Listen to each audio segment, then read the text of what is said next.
መርዝ ጠጥቶ ወይም ታንቆ ራሱን ያጠፋ ሰው አላህ ይማረው ይባላል? ሶላተል ጀናዛስ ይሰገድበታል? የሚል ጥያቄ ነው። የሰው ልጅ ነፍሱ እሱ ጋር በአደራነት ነው የተቀመጠችው። አላህ በተከበረው ቃሉ ወላ ተቅቱሉ አንፉሰኩም ብሏል። ራሳቸውን አትግደሉ ብሏል። የሰው ልጅ ነፍስ የተከበረ ነው። የሌሎችን ነፍስ ማጥፋት እንደሚከለከለው ሁሉ የሰው ልጅ የራሱንም ነፍስ ማጥፋት አይፈቀድለትም። ነፍስን ማጥፋት ከከባድ ወንጀሎች መሃል አንዱን አይ ብሎ ነፍሱን ያጠፋ ዱንያ ላይ ራሱን ባጠፋበት መልኩ አኺራ ላይ እንደሚቀጣ እንደሚሰቃይ ነቢዩ አለይሂ ሰላቱ ወሰላም ተናግረዋል። መን ቀተለ ነፍሰሁ ቢሸይኢን ፊ ዱንያ ዑዚበ ቢሂ የውመል ቂያማህ ብለዋል። ዱንያ ላይ በአንዳች ነገር ራሱን ያጠፋ በዛ ራሱን ባጠፋበት ነገር የቅያም ቀን ይሰቃያል ብለዋል። መርዝ ጠጥቶ ራሱን ያጠፋ የቅያም ቀን መርዝ እየጠጣ ይሰቃያል። ከጋራ ላይ ተንከባሎ ወድቆ በስለት ራሱን ወግቶ ራሱን ያጠፋም ተመሳሳይ በሆነ ቅጣት አኺራ ላይ ይቀጣል ተብሏል። ነፍሱን ያጠፋ ሰው አላህ ተባረከ ወተዓላ ነፍስ የሰጠሁት እኔ ነበርኩኝ፣ እኔው ነበረ ነፍሱን መውሰድ ያለብኝ፣ ባሪያዬ እኔን ቀድሞ ነፍሱን ወሰደ፣ እንግዲያውስ ጀነትን እርም አድርጌበታለሁ ይላል አላህ ብለዋል ነብዩ ሰለላሁ ዐለይሂ ወሰለም። ስለዚህ ሙስሊም ሙእምን ምንም ይሁን ምን ራሱን ሊያጠፋ አይገባውም። ነፍስ አላህ ነው የሰጠው፣ አላህ ነው የሚወስደው። አጀሉ ደርሶ ነፍሱን አላህ ሳያወጣት በፊት የተለያዩ ችግሮች ስለደረሱበት ራሱን ሊያጠፋ አይገባም።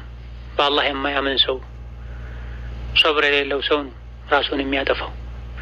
ራሱን አጥፍቶ የሰው ልጅ ወዴት ነው የሚሄደው? ወደ አላህ ነው ዞሮ ዞሮ። አኺራ ላይ ያለው ሊኖር የሚችለው ስቃይ ከዱንያው ይብሳል። መታገስ፣ አላህን ተባረከ ወተዓላ መለመን ነገ ከዛሬ ይሻላል ማለት ነው። ነፍሱን ያጠፋን ሰው ለሌሎች መማሪያ መቀጣጫ እንዲሆን የመስጂድ ቋሚ ኢማሞች ትልልቅ ሰዎች ባይሰግዱበት ይመረጣል። ሌሎችም ራሴን ካጠፋው ሶላተል ጀናዛ አይሰገድብኝም ብለው እንዲፈሩ እንዲጠነቀቁ።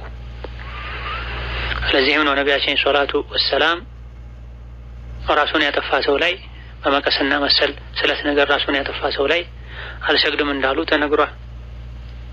ከዚህም የፍቅህ ሊቃውንት ትልልቅ ሰዎች መሪዎች ባይሰግዱበትና ቢቀጣ ሌላ ሰው ቢሰግድበት ይሻላል ተብሏል።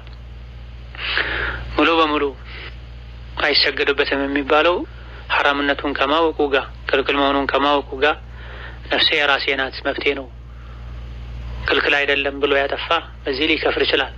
ሌሎች የማክፈር መስፈርቶች ከተሟሉ ይሄን አይሰገድበትም። ካፍር ላይ ሙርተድ ላይ እንደማይሰገደው ነገር ግን ነፍስ ማጥፋት መብቴ ነው ሳይል የደረሰበትን ጫና መቋቋም አቅቶት ከሆነ ራሱን ያጠፋው ዋና ኢማም ትልልቅ ሰዎች ታዋቂ ሰዎች ባይሰግዱበት መልካም ነው። ሌላ ሰው ይሰግዱበታል።